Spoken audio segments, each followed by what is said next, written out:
എൻ്റെ പേര് സത്യൻ എടത്തൊടി, ബേപ്പൂർ സ്ഥലം. പിന്നെ ഈ വർക്കിലേക്ക് ഇറങ്ങിയിട്ട്, ഉരുവിൻ്റെ വർക്കിലേക്ക് ഇറങ്ങിയിട്ട് 83 കാലഘട്ടത്തിൽ ഇറങ്ങിയതാണ്. എത്ര കാലങ്ങളൊക്കെ ആയിട്ട് ഇപ്പോൾ 60 വയസ്സാകാനായി. ബേപ്പൂർ ഉരുവിൻ്റെ കേന്ദ്രമായിരുന്നു പണ്ട് കാലങ്ങളിൽ. ഇപ്പോൾ ഉണ്ടാക്കുന്നത്, ബേപ്പൂർ വെച്ചുണ്ടാക്കുന്നത് 10-11ാമത്തെ ഉരുവാണ് ഈ കാലയളവിൽ. 1990 ഖത്തറിൽ പോയി, അവിടെ 2011 വരെ അവിടെ പണിയെടുത്ത്, അവിടെ ഒരു 10ഓളം ഉരുകൾ വെച്ച് കുറേ മെയിൻ്റനൻസുകൾ ചെയ്ത് പല ആളുകൾക്കും വേണ്ടിയിട്ട് പല രൂപത്തിലും പല ഉരുകളും ഉണ്ടാക്കി കൊടുത്തു. അങ്ങനെ 10-15 രൂപം കൊണ്ടെന്ന് പറയാം. ഉണ്ടാക്കി കൊടുത്തയച്ച് വീണ്ടും തുടങ്ങും, വീണ്ടും കൊടുത്തയക്കും, അങ്ങനെ മുന്നോട്ട് പോകുന്നുണ്ട്. ഇത് പിന്നെ അവർക്ക് ലക്ഷറി ആയിട്ട് ഉപയോഗിക്കാനാണ് അവർ യൂസ് ചെയ്യുന്നത്. പണ്ട് കാലങ്ങളിലൊക്കെ മീൻ പിടിക്കാനും ചരക്കെടുക്കാനൊക്കെ ആയിരുന്നു. അപ്പോൾ പിന്നെ അവർ ലക്ഷറി ആയിട്ടാണ്. പണ്ട് കാലങ്ങളിൽ പൊന്നാനിയിലൊക്കെ ഉണ്ടായിരുന്നു, ബേപ്പൂരുണ്ടായിരുന്നു, കണ്ണൂർ കുറച്ച് ആളുകളുണ്ടായിരുന്നു. ആ കാലഘട്ടമൊക്കെ കഴിഞ്ഞു. ഇപ്പോൾ ബേപ്പൂർ തന്നെ ഉള്ളൂ.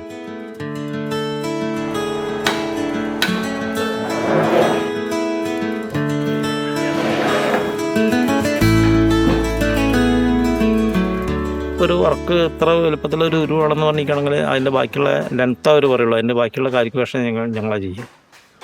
ഇങ്ങനത്തെ ഉരുവൊക്കെ ഒരു 20 പേര് വെച്ചിട്ട് ഒരു വർഷം പണിയെടുക്കും. 100-115 ഫൂട്ട് നീളമുള്ള ഉരുവല്ലേ, ഒരു വർഷം പണിയെടുക്കണം. 15 പേരുകളുണ്ട് ഇപ്പോൾ.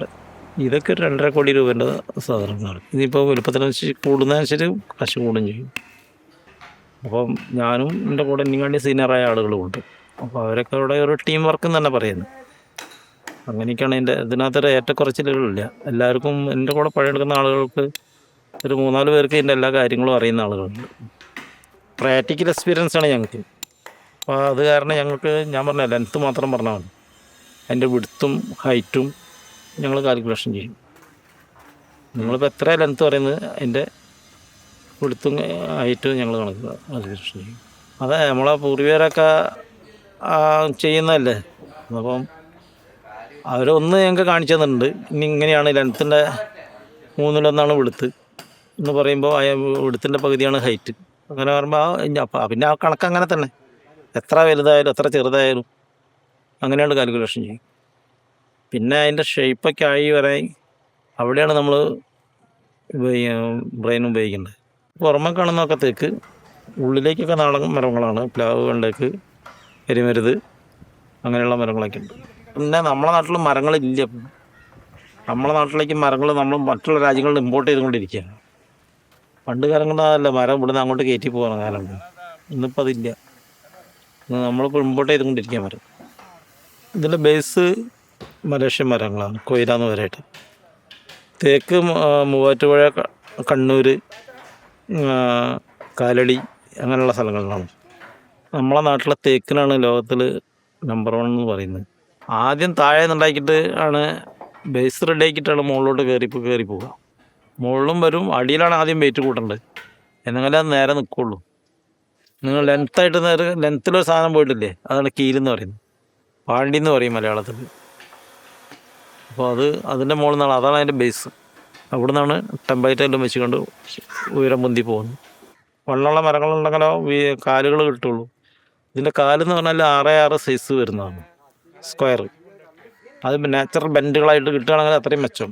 ഇല്ലെങ്കിൽ ബെൻഡാക്കി കൊണ്ടുവരാന്നാൽ ബാക്കിയുള്ള ഭാഗങ്ങൾ ചെത്തി ഒഴിവാക്കി വേസ്റ്റായിട്ട് പോകും. നാച്ചുറലായിട്ട് ബെൻഡുകൾ വളരെ കുറവാണ് കിട്ടുന്നത്.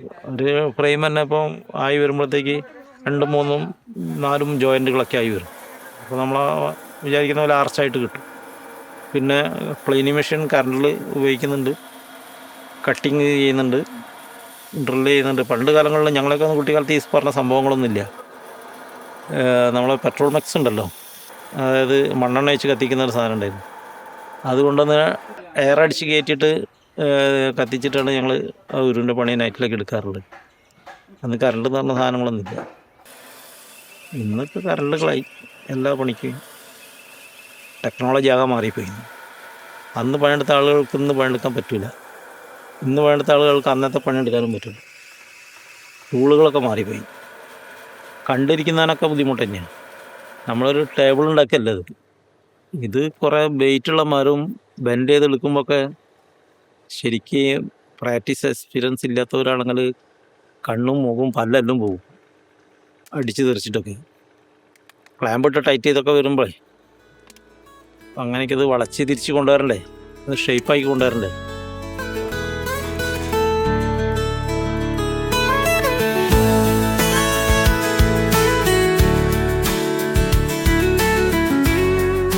ബേപ്പൂർ എന്ന് പറഞ്ഞ അറബികൾക്ക് എത്രയോ മുന്നുള്ള അറബികൾക്ക് അറിയാം.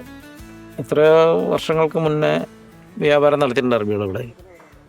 ഞങ്ങളെ കുട്ടിക്കാലത്തൊക്കെ അറബികൾ ഇവിടെ വരാറുണ്ട്. അവരന്ന് നമ്മളെ സാധാരണക്കാരാണ് വരുന്നത്, ഇന്നത്തെ മാതിരി ഒന്നല്ല വരാം. അന്ന് ലാഞ്ചിക്ക് ബോട്ടിനകത്ത് സീമാനായിട്ടും ക്യാപ്റ്റനായിട്ടും ഡ്രൈവറായിട്ടൊക്കെ കയറി വരുന്ന ആളുകളാണ്. അവരെ തന്നെ ആയിരിക്കും ഒരു. ഇന്നിപ്പോൾ അവരങ്ങനെ ജോലിക്ക് കയറുന്നില്ല. അന്യ നാട്ടിലുള്ള നമ്മളവിടുത്തെ മാതിരി തന്നെ അന്യരാജ്യക്കാരാണ്, ഇറാനിലുള്ള ആളുകളൊക്കെയാണ് അധികം കൂടുതൽ ഈ യൂരിനകത്ത് സീമാനായിട്ടും ഡ്രൈവറായിട്ടും വരുന്നത്. അന്ന് ട്രാൻസ്പോർട്ടിങ് നടത്തുന്നത് അവിടുന്ന് അവർ കാരയ്ക്കും ഒക്കെ ആയിട്ട് വരും. ഇവിടുന്ന് അരി ബാക്കിയുള്ള എല്ലാ സാധനങ്ങളും കയറ്റി പോകും. അങ്ങനെയാണ് വ്യാപാരം നടത്തുന്നവർ. സാമൂതിരി രാജാവ് അവർക്ക് വേണ്ട എല്ലാ സൗകര്യങ്ങളും ചെയ്തു കൊടുത്ത് എന്നൊക്കെ പറഞ്ഞിട്ടുണ്ട്, കേട്ടിട്ടുണ്ടാവും. ഉരുവെക്കാനുള്ള സാഹചര്യങ്ങളൊക്കെ ഒരുക്കി കൊടുത്ത് അങ്ങനെ കേട്ടിട്ടുണ്ട്. അവർ നല്ല ഇതിന് റെസ്പെക്റ്റ് ചെയ്തിട്ടുണ്ട്. അവർ അറബികളെയൊക്കെ അവർക്ക് വേണ്ടി ബിസിനസ് ചെയ്യാനുള്ള സൗകര്യങ്ങളൊക്കെ ചെയ്തു കൊടുത്തിട്ടുണ്ട്. അന്നൊക്കെ ചെറിയ ഉരുക്കളായിരുന്നു ഉണ്ടാക്കി, 100 ഫീറ്റിൻ്റെ മുകളിലോട്ടില്ലായിരുന്നു. അപ്പം ഞങ്ങളോട് 200 ഫീറ്റ് വരെ ഉണ്ടാക്കി. അന്ന് കുറഞ്ഞ ചരക്കുമായിട്ട് പോവുക, വേഗം വരിക, അങ്ങനെയൊക്കെയുള്ള ഒരു കണ്ടീഷനായിരുന്നു അന്ന്. എണ്ണം കൂടുതൽ കൂട്ടുക, മനസ്സിലായില്ലേ. വലുതിനകത്ത് ചരക്കായി കിട്ടാൻ ദിവസങ്ങൾ പിടിക്കും, ചെറുതിനകത്ത് ചരക്ക് പെട്ടെന്നായി കിട്ടും. അന്നപ്പോൾ അതായിട്ട് ഓടുക. അങ്ങനെ ഒരു 4-5 എണ്ണമൊക്കെ ഉണ്ടാകുമ്പോൾ അങ്ങനെയുണ്ട് കൂട്ടായിട്ടാണ്ട് പോകും. അതേപോലെ കൂട്ടായിട്ട് തിരിച്ചും വരും.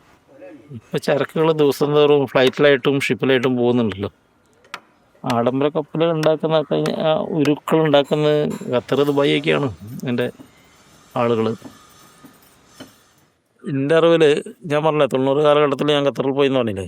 ആ കാലഘട്ടത്തിൽ ഞാൻ ഖത്തറിൽ പോയ സമയത്ത് ഞാൻ മെയിൻ്റനൻസ് ചെയ്ത ഒരു ബേപ്പൂരിൽ നിന്ന് ഉണ്ടാക്കി പോയവർ, അതുണ്ടാക്കിയ നമ്മളെ പഴയ ഫാമിലി ഉണ്ടാക്കിയ വർക്കുകൾ, അവരുടെ പേരും അഡ്രസ്സും ഒക്കെ ഉണ്ടായിരുന്നു. അന്ന് അത് ഇവിടുന്ന് റിലീസായ സമയങ്ങളും അതിനകത്ത് എഴുതി വെച്ചിട്ടുണ്ട്. ആ കാലഘട്ടത്തിൽ അന്ന് അതിന് 60 വയസ്സായിട്ടുണ്ട്. ആ 90-ന്ന് ഇന്നേക്കുള്ള ഇപ്പോൾ 2025 ആയില്ലേ, ഇന്നും ആ ബോട്ട് റണ്ണിങ്ങിലുണ്ട്. അപ്പോൾ ആ ബോട്ടിന് എത്ര വയസ്സായി? 95 വയസ്സായി. ഷിപ്പൊന്നും അത്ര കാലഘട്ടം നിൽക്കില്ല. ഷിപ്പൊക്കെ ഒരു 40-50 വയസ്സാകുമ്പോഴത്തേക്ക് ഷിപ്പ് കണ്ടം ചെയ്യും. 500 വർഷം മുന്നേ പണ്ട് കേട്ടിട്ടുണ്ട്, കഥകളൊക്കെ കേട്ടിട്ടുണ്ട്. ചെയർമാൻ പെരുമാളിന് ബേപ്പൂരിൽ നിന്നാണ് ഒരു ഇറക്കി കൊണ്ടു കൊടുത്തത്. അങ്ങോട്ടില്ല, മനസ്സിലായി. 500 വർഷം മുന്നേ, അതിൻ്റെ എത്രയോ വർഷം മുന്നേ ഉണ്ടാക്കിയിട്ടുണ്ട്. ആ കാലഘട്ടത്തിൽ ഉരുണ്ട്. അങ്ങനെയൊക്കെ ഞങ്ങളെ കുട്ടിക്കാലത്തേക്ക് ഇവിടുന്ന് പോയ കപ്പലൊക്കെ ഇവിടുന്ന് ഓടിച്ച് പോയിട്ടുണ്ട്, ഉണ്ടാക്കി പോയിട്ടുണ്ട്. പണ്ട് കാലത്ത് കാറ്റിനോടി പോകുന്നതല്ലേ, അത് എപ്പോൾ എത്തുന്നൊന്നും പറയാൻ പറ്റില്ല. തുഴയാനുള്ള തുഴയൊക്കെ ഉണ്ടാവും, പക്ഷെ തുഴഞ്ഞിട്ടൊന്നും പോകാനൊന്നും പറ്റില്ല. അത്രയും ലോഡുള്ള സാധനമല്ലേ. അതായത് നമ്മളെ ഇന്ത്യൻ സമുദ്രം എന്ന് പറഞ്ഞാൽ ഭയങ്കര, പാകിസ്ഥാൻ സമുദ്രവും ഇന്ത്യൻ സമുദ്രമൊക്കെ ഭയങ്കര റഫാണ്. ബേപ്പൂർ പോർട്ടിൽ ഇപ്പോഴത്തെ കണ്ടീഷനിൽ ഈ എൻജിൻ വെച്ച് പോകുന്നതിനെ കൊണ്ട് ഇപ്പോഴത്തെ കണ്ടീഷനിൽ 220 മണിക്കൂർ ഇങ്ങനത്തെ ഒരു വെസലൊക്കെ. പിന്നെ കാറ്റും മഴയൊന്നും ഇല്ലാതെ നാച്ചുറലായിട്ട് പോവുകയാണെങ്കിൽ, നാച്ചുറൽ ക്ലൈമറ്റ് ആണെങ്കിൽ ആ സമയം എടുക്കും. അതിൽ ബുദ്ധിമുട്ടാണെങ്കിൽ അതിലും കൂടുതൽ സമയം എടുക്കും.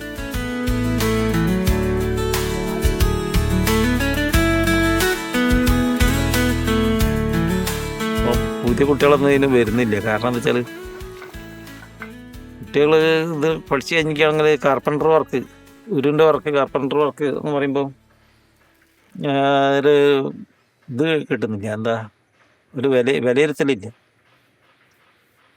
പ്രത്യേകിച്ച് കുട്ടികൾക്ക് ഇനി കല്യാണമൊക്കെ കഴിക്കുന്ന സമയത്ത് കാർപ്പൻറ്ററാണെന്ന് അറിയുമ്പോൾ പെണ്ണ് ചിലപ്പോൾ വരാൻ മതി.